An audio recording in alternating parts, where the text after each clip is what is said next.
Hello, Alison. Hello, Amanda. How are you? I'm very well, thank you. How about you? Oh, I'm great, thank you. Thanks so much for agreeing to be interviewed. One of the Alison, for anybody watching, Alison's a great friend of mine. We did some training, gosh, well over 5 years ago together in terms of human potential training, and we did NLP together, didn't we? Um, Alison's a really talented coach and works with people in all variety of circumstances to help them get more out of life.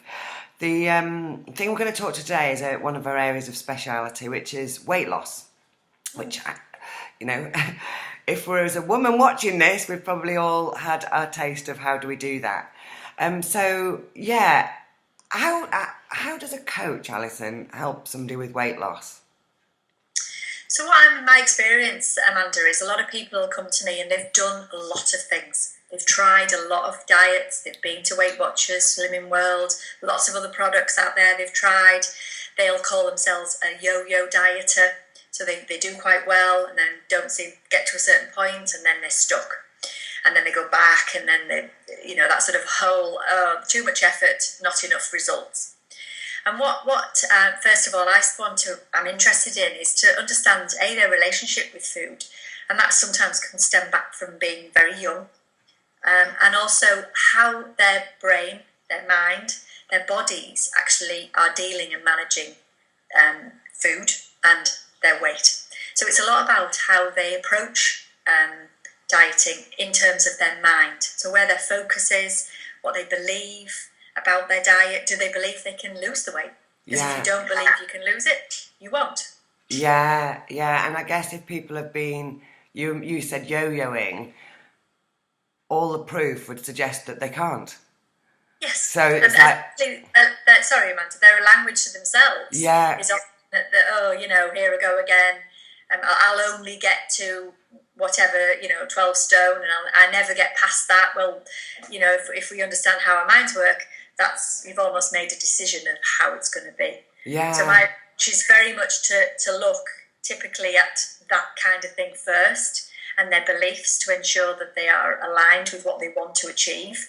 Because most people will say what they want, but then don't actually have the internal belief systems that go with it. Wow. Oh, that's really interesting. So, so it's not that you don't put people on a diet. What's actually quite interesting about the way I work, and any of my clients will tell you, is we actually hardly really talk about food. I do have one magical process where we can turn off the desire for certain food types, and that can only be the real problem food types, where you can maybe turn off the desire for chocolate or cheese or something. But I do that very rarely because we don't really talk about food. We may talk about plate sizes, portion sizes, but technically no. The words food and dieting and things like that don't actually cross our conversation at all. It is very much around how they're approaching it, what they're telling themselves, what their internal bodies are doing, and connecting that mind-body together to see the impact that they're having. And of course, increasing motivation to get them out exercising, because it isn't all about what goes on in the coaching room. It is very much around what they do. So it's looking at cravings, it's looking at their behaviour around cravings. So it's that biscuit tin at 10 o'clock kind of thing. We've got to look at their cravings, and I can use coaching and other processes like hypnosis, which can really help to embed that stop as you're at the cookie jar. Oh gosh, that sounds so interesting. I love that, the cookie jar at 10 o'clock.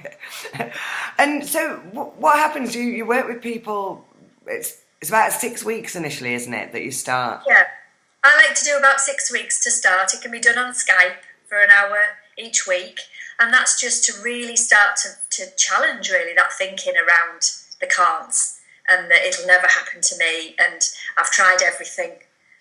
Kind of thing. So when we can deal with that, then of course they're almost positioned. Then they've got everything they need, and then they're much more likely to go off and do.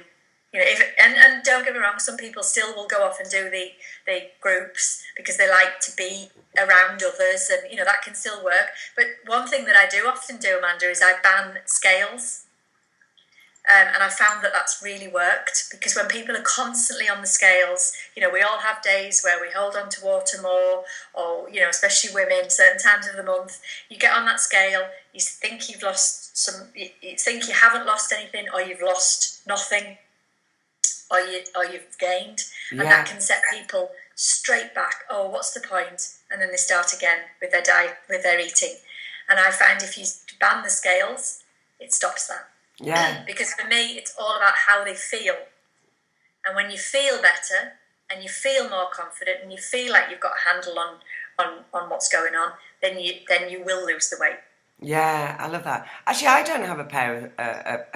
Is it a set? I don't have a set of scales in my house. But I dare say if I did, I would be constantly on them.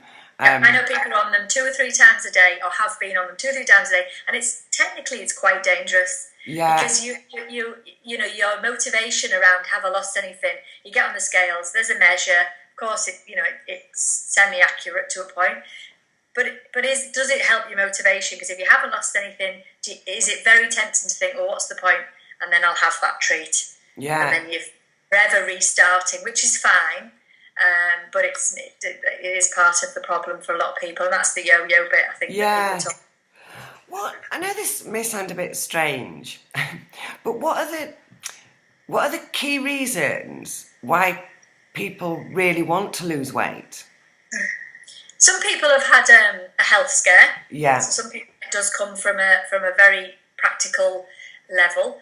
Some people find they've have found a new relationship, or have actually come out of a relationship, right, have put on a lot of weight, and actually then are feeling like they want to, find themselves again.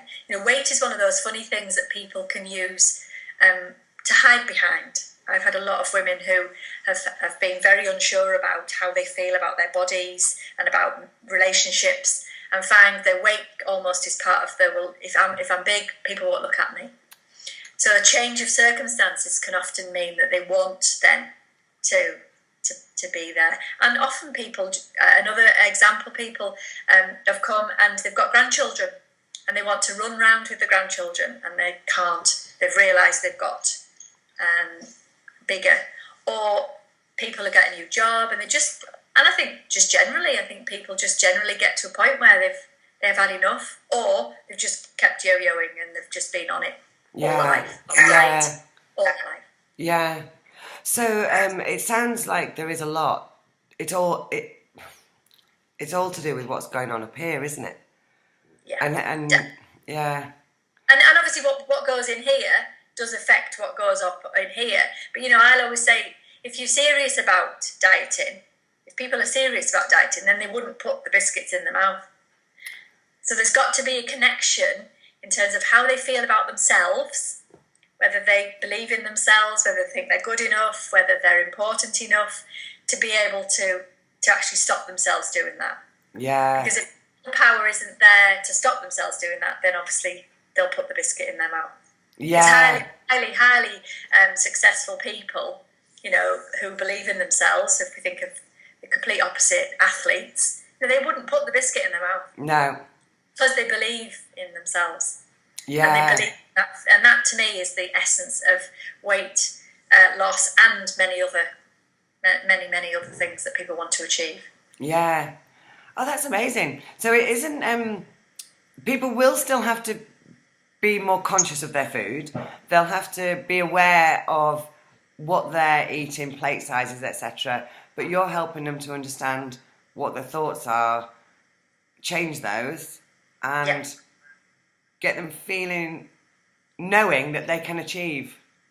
Yeah, because if you think about when you want something badly enough, and you believe that you deserve it, and you believe that it's the right thing for you, then you will make the portion sizes smaller. You will have addressed that whole issue that does come from childhood, which is quite fascinating. When a lot of my clients, their approach at home when they were kids is, you must finish your plate. You mustn't waste your food. And some people have still got that as a pattern. So they eat and finish and finish and finish and finish and finish, and they don't need to do that. But there's still a part of their patterns and their behaviours that says they need to do that. Yeah. And they're the things that if you don't address those, then how can you be? And don't get me wrong, I'll rewind that actually, because some people do it, but a lot of people find it very difficult. And that's the things that in those groups like Weight Watchers things, they don't necessarily address those kinds of things, which is why I do find I see quite a few people who have been through that. Yeah. Oh, that sounds amazing. I really like the idea of that. I really like the idea of that. So I know that you do a 6-week program. So what I'll do is, if anybody's interested in getting involved and learning how to have a different relationship with food so that the weight will fall off, then I'll have your details. It's Alison Blackler, 2 Minds. But I'll put your details on the website below, and hopefully we'll get some people really interested in creating a big difference in their lives. That sounds fantastic, Alison. Yeah, brilliant. Thanks so much. Well, we're just doing a little snapshot of what different coaches can do for different people. So that's been brilliant today. Thanks so much.